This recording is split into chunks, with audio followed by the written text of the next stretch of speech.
Salve, salve galera, eu sou Michael Rizzi, o apresentador do programa Nazária, mas hoje a gente não vai dar aquele nosso rolê semanal pelas comunidades de Fortaleza. Eu trago novidades. Juntos nós vamos navegar na internet, resgatar a história do movimento feminista e principalmente escutar as demandas de luta de mulheres que participam do projeto Abrace ou são voluntárias do Pequeno Nazareno. Então cuida, tem mulherada Nazária.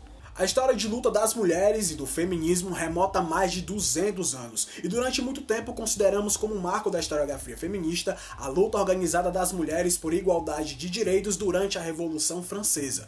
Mas hoje, quando abordamos a história do feminismo, precisamos considerar os diversos momentos em que as mulheres, individualmente ou coletivamente, protestaram contra as variadas formas de dominação patriarcal. Então vem comigo que agora a gente vai conhecer melhor essa história. Se liga aí. Na França, as mulheres tiveram direito a voto só em 44, quer dizer, 7 anos depois da conquista do voto no Brasil. Então, assim, em relação a direitos legislativos, assim, políticos, assim, não estava avançado. Agora, a gente teve uma grande referência que fez mexer muito todo o mundo político da França, não só político, mas cívico, que foi Simone de Beauvoir, né? Que aí ela sacudiu mesmo, depois da Segunda Guerra Mundial, assim, as mulheres, para elas irem atrás de seus direitos. E tanto que eu ainda me lembro, ainda criança, a minha mãe, ela não ia para a rua com as sufragetas, mas assim, ela, de uma certa forma, ela sofreu muito desta desigualdade entre homem e mulher, com o homem que controla e a mulher que não tem direito de determinar nem o destino do seu próprio corpo, quando, quase com 40 anos, ela engravidou da minha irmã menor e que o aborto não era permitido na época. E ela lutou muito para que, neste direito ao corpo, as mulheres conquistem, né? E tanto que aí depois, quando eu cresci, que eu me tornei uma jovem mulher lá, eu não senti na pele muito problemas em ser mulher e já tinha sido conquistado bastante coisa. Também a Revolução de 68 fez adiantar bastante as coisas, né? Tem um antes de 68 e o depois. E aí fui jovem depois. Então tem toda uma trajetória que se deu através de conflitos, na verdade.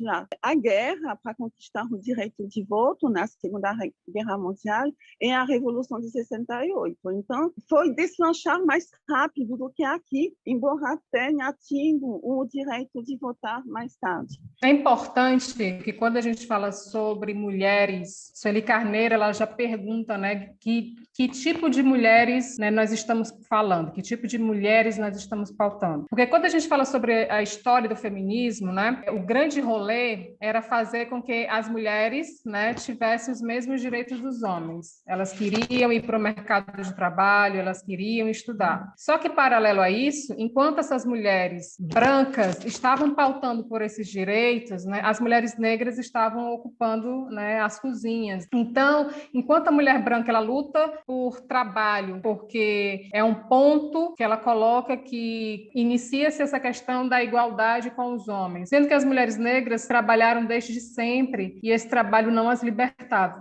Então, diante desse cenário, quando a gente fala sobre o direito das mulheres, né, ou sobre a questão da luta feminista, né, é entender que sim, ele pauta essa luta que é necessária da questão da igualdade, que as mulheres precisam ter os mesmos direitos dos homens, mas também é extremamente importante dizer que uma mulher branca é diferente de uma mulher preta, que uma mulher lésbica, bissexual, transexual, travesti, não binária, é totalmente diferente de uma mulher heterossexual. Que uma mulher que está na favela, ela é diferente de uma mulher que está no lado nobre da cidade. E pensando sobre essas questões, é importante, né, que a gente consiga abrir os espaços para o diálogo, porque esse mesmo feminismo branco, ele tem uma força tão grande, assim como todo o movimento branco, não só o feminismo. Quando a gente fala da cultura branca, da cultura colonial, elas sempre tiveram mais espaço do que a cultura preta, né, do que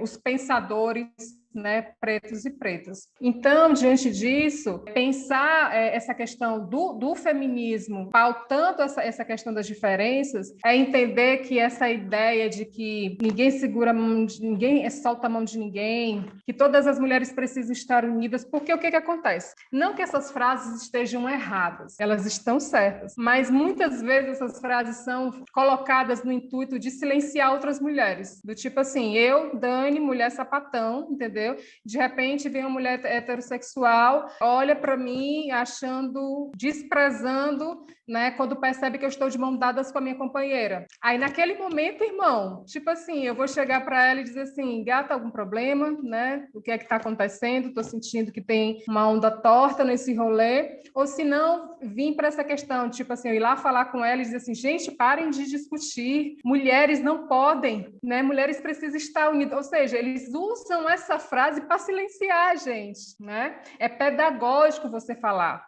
É pedagógico, ou seja, para você segurar, as pessoas sempre perguntam, Dani, então você não segura a mão de uma mulher branca, de uma mulher que esteja do lado nobre da cidade, de uma mulher heterossexual? Para segurar na minha mão, ela tem que sangrar junto comigo. E para ela sangrar junto comigo, ela tem que entender o que me dói. E para ela entender o que me dói, ela vai ter que me ouvir e reconhecer os seus privilégios. Aí sim, gata, a gente vai estar segurando a mão bonito. Então, não tem como, né, a gente avançar no movimento feminista se a gente se depara com esses bloqueios ainda de conseguir falar sobre nós.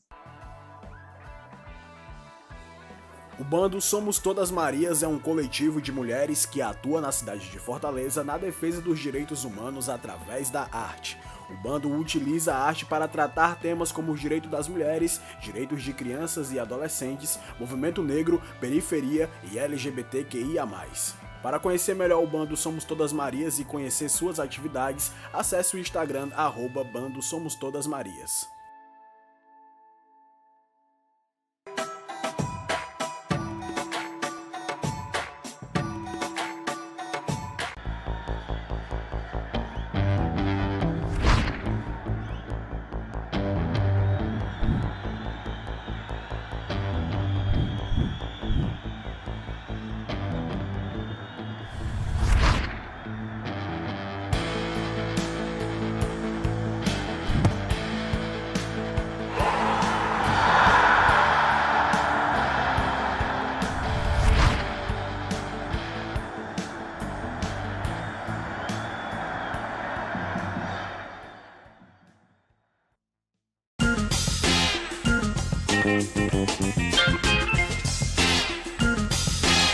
No artigo 5º da Constituição Federal prevê que homens e mulheres são iguais em relação aos direitos e obrigações.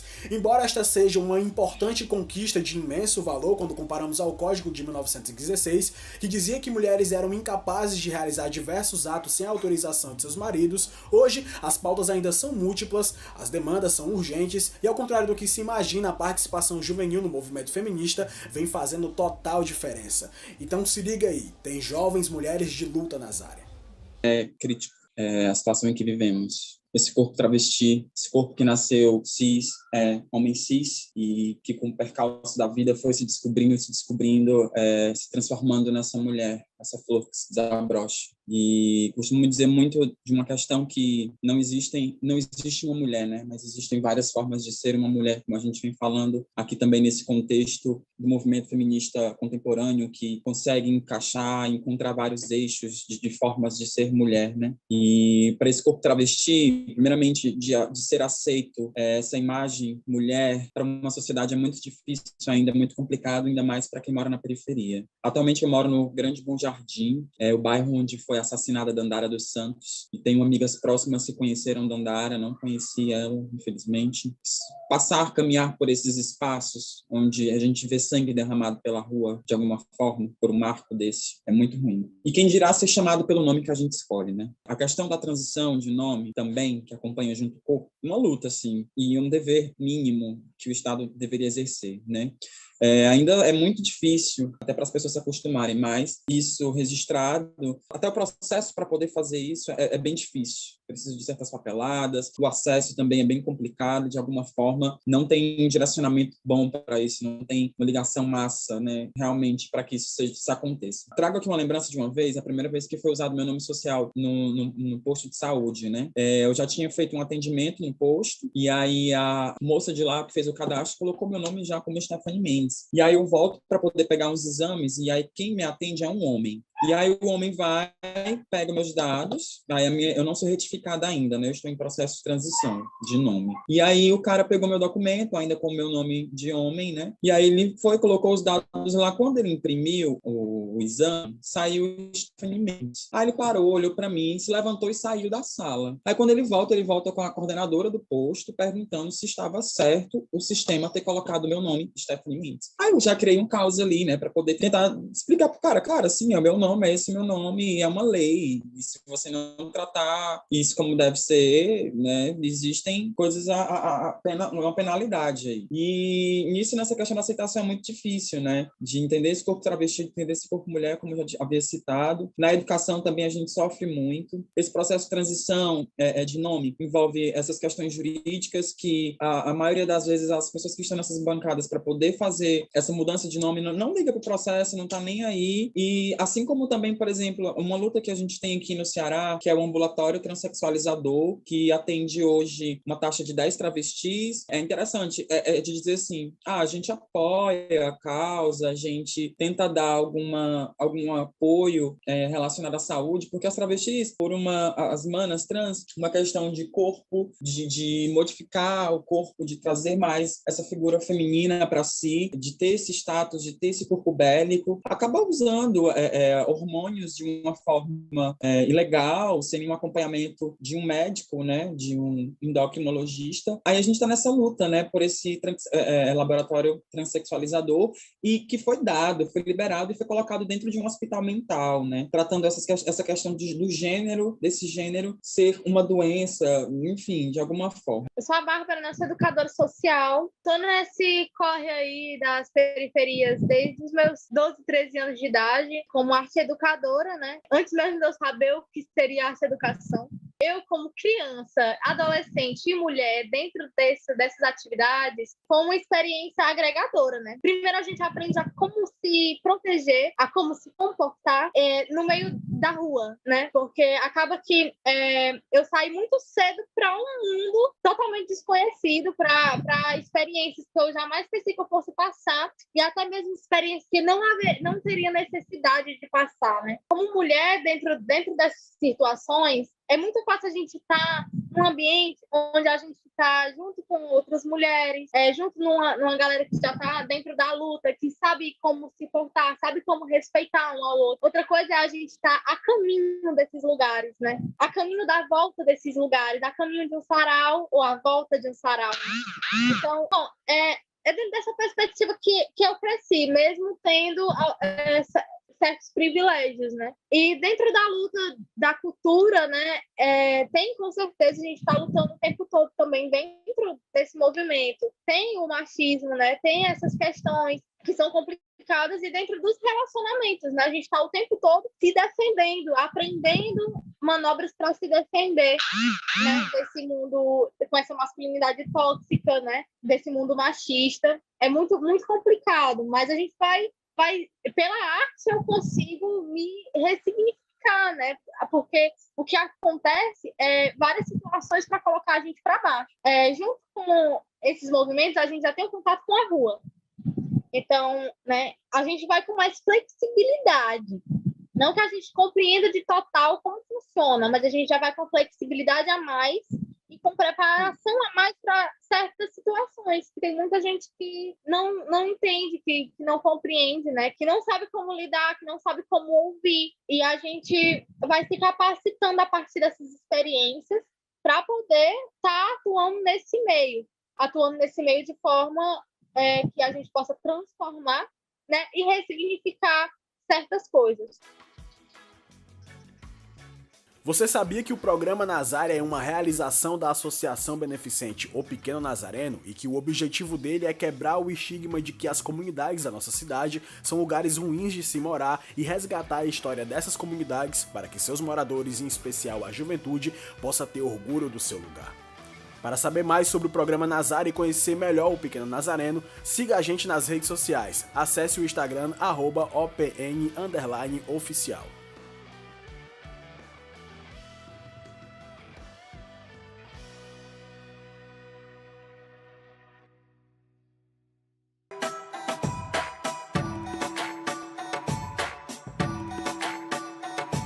Jocelino tem 15 anos. Ele vende doces para ajudar a família. Júlia é defensora de direitos humanos. Ela dedica sua vida à luta pelos direitos das crianças e adolescentes que estão nas ruas, como Jocelino. Hoje conquistamos uma grande vitória. Muito obrigada a todos. Júlia comemora as vitórias de Jocelino. Seu primeiro dia de aula no ensino médio, seu primeiro estágio e quando conquistou a casa própria. Ajude Júlia e Jocelino a continuarem na luta pelos direitos de crianças e adolescentes. Seja voluntário, envolva-se, faça uma doação. O mundo muda se você ajuda. Associação Beneficente O Pequeno Nazareno. Acesse www.opequenonazareno.org.br. Para doações, ligue 0800 095 2214. Patrocínio Petrobras. Governo Federal.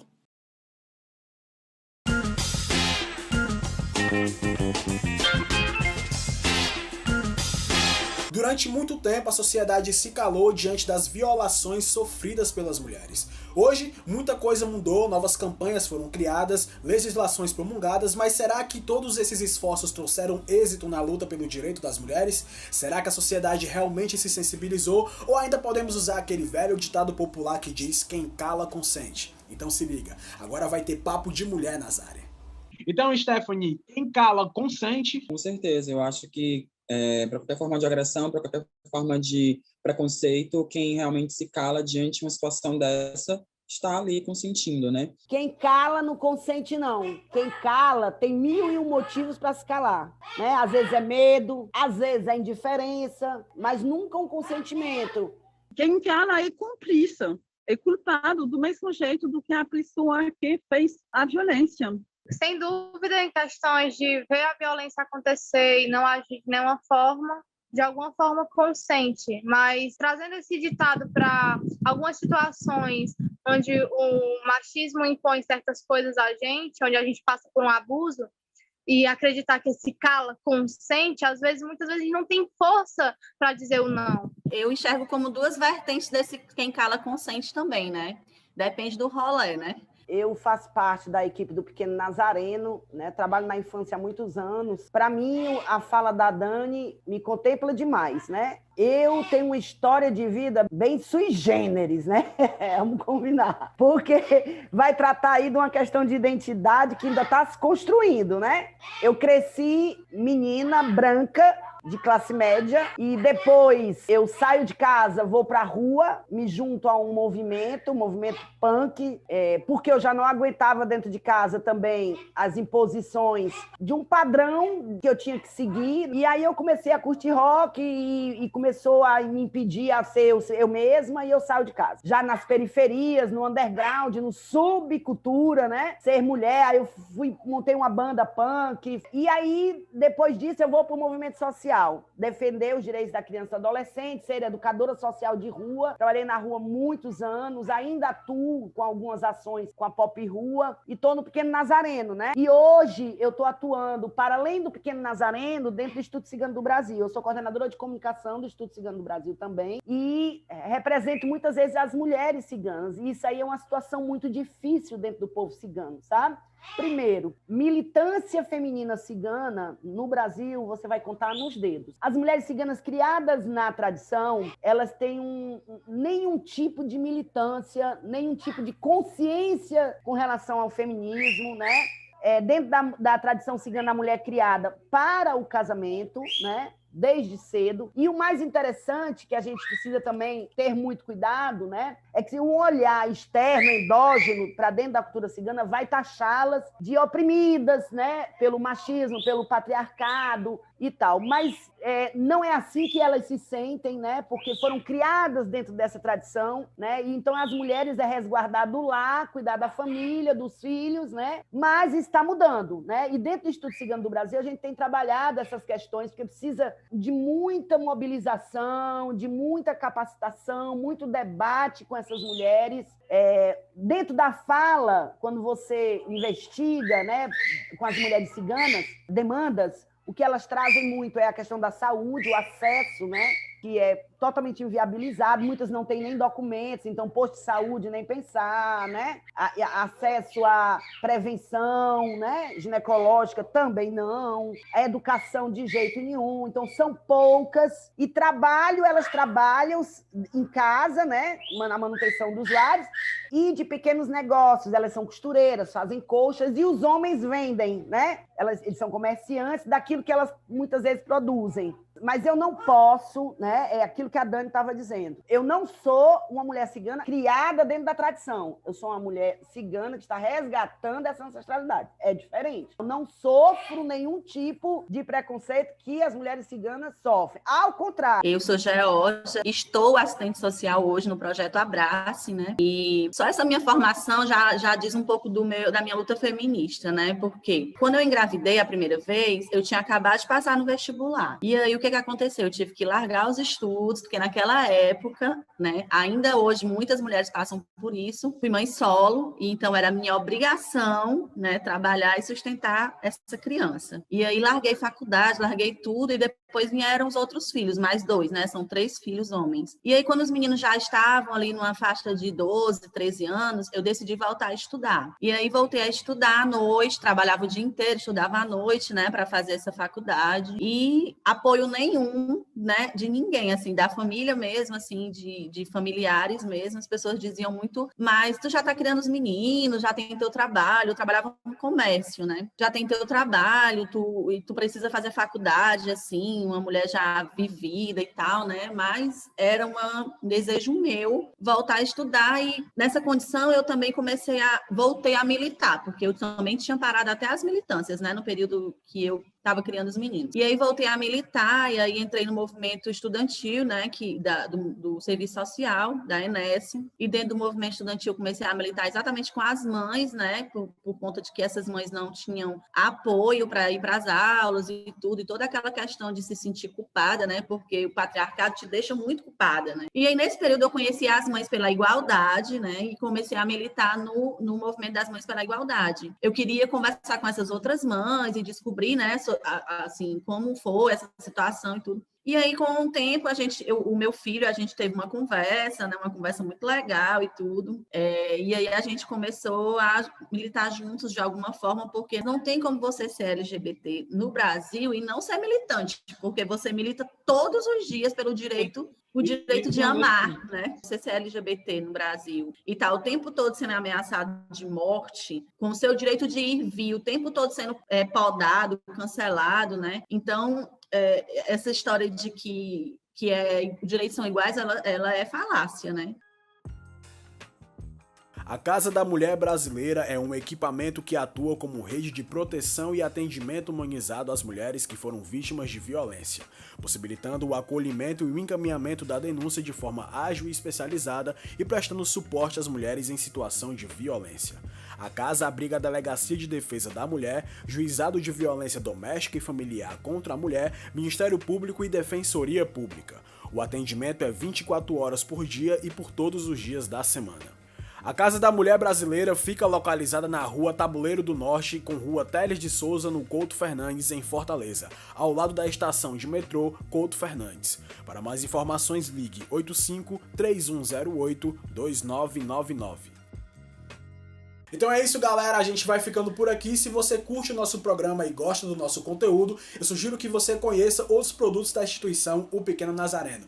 É só acessar o site opequenonazareno.org.br, projetoabrace.com.br, e lá você vai encontrar as reprises do programa Nazárea, também vai ter as reprises do programa de rádio Prioridade Absoluta, mais informações das ações do Projeto Abrace e link das nossas redes sociais. E se você tem alguma crítica ou sugestão para fazer, é só entrar em contato com a gente através do e-mail que está aparecendo aí na sua tela. Então é isso, galera, o programa especial Direito das Mulheres vai ficando por aqui. A gente se despede com a mensagem da música 100% Feministas, da MC Carol e da Carol com K, que diz: desde pequena aprenderam que o silêncio não soluciona, que a revolta vem à tona pois a justiça não funciona. E para toda a sociedade cearense segue nosso apelo: não se cale diante de situações de violência contra as mulheres. Diz que 180 e denuncie. E é isso, um abraço e até o próximo programa Nazárea.